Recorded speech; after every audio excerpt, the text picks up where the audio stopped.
रायगड जिल्ह्यातील खालापूर तालुक्यातील अष्टविनायक क्षेत्र महड येथे माघी गणेश जयंतीनिमित्त वरदविनायक मंदिरात विविध कार्यक्रमांचे आयोजन करण्यात आले आहे. माघी गणेश जयंतीनिमित्त रायगड जिल्ह्याचे जिल्हाधिकारी किशन जावळे यांच्यासह सपत्नीक वरदविनायकाची पूजा करण्यात आली.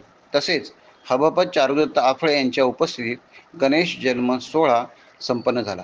गणेश जयंती असल्याने महड वरदविनायक मंदिरात मोठ्या संख्येने भाविक भक्तांनी दर्शन घेतले.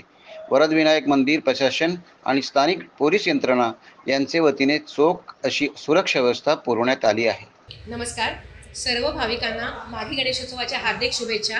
आज आपण अष्टविनायकापैकी जो चौथा मानाचा मानला जातो गणपती, त्या वरदविनायकाच्या मंदिरामध्ये इथे आपण आज आहोत आणि संस्थेतर्फे यंदा देखील दरवर्षीप्रमाणेच हा उत्सव अतिशय आनंदाने साजरा केला जात आहे. इथे हजारोच्या संख्येने भाविक आपल्या लाडक्या बाप्पाचे दर्शन घ्यायला येतात आणि त्यांची कुठच्याही प्रकारची गैरसोय होऊ नये ह्याच्याकरता आपण काळजी घेतली आहे.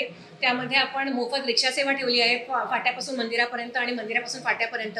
ॲम्ब्युलन्सची सेवा ठेवली आहे, प्राथमिक आरोग्य सेवा आपण उपलब्ध करून दिलेली आहे. तसेच मोफत पाणी सेवा आहे. आणि काही वेळेस कसं होतं की भरपूर जणांना यायची इच्छा तर असते, पण काही जणांना यायला जमत नाही काही भाविकांना.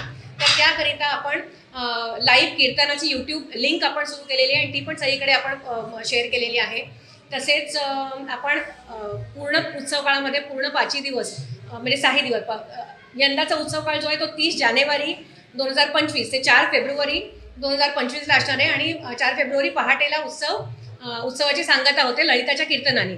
तर पहिल्या दिवशी आपण कथ्थक नृत्याचा कार्यक्रम आयोजिला होता, गणेश भक्तिरसावरती आधारित. काल जाखरी नृत्य होते. आज खेळ पैठणीचा असा रात्री कार्यक्रम आयोजिला आहे. त्याच्यामध्ये तो कार्यक्रम प्रामुख्याने फक्त महडमधील ग्रामस्थांकरिता आहे, म्हणजे महड ग्रामस्थांकरिता आहे. आणि उद्या याल तर असा सांस्कृतिक कार्यक्रम आहे.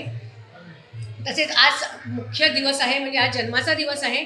आणि आजच सकाळी रायगडचे माननीय जिल्हाधिकारी श्री जावळे साहेब त्यांनी सपत्नीक इथे येऊन पूजा केली आहे गणपतीची.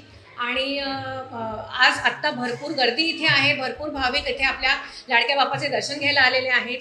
आणि या उत्सव काळामध्ये प्रसिद्ध कीर्तनकार श्री चारुदत्त बुवा आफळे यांचं कीर्तन असणार आहे. आणि मी अशीच ह्या निमित्ताने श्री गणेशाकडे प्रार्थना करते की इथे जे भाविक येतील, आपल्या गणपतीची ख्यातीच अशी आहे की तो इच्छापूर्ती करणारा वरदविनायक म्हणून ओळखला जातो. तरी मी ह्या निमित्ताने परत एकदा वरदविनायकाकडे मागणी करते की इथे जे भाविक येतील त्या सगळ्यांची इच्छापूर्ती त्यांनी करावी आणि गणपतीच्या कृपेने सगळ्यांचे आयुष्य सुखमय हो अशी प्रार्थना. गणपती बाप्पा मोरया. टाइम्स डिजिटलला लाईक करा, शेअर करा, सबस्क्राईब करा आणि बेल आयकॉन दाबायला विसरू नका. Times digital.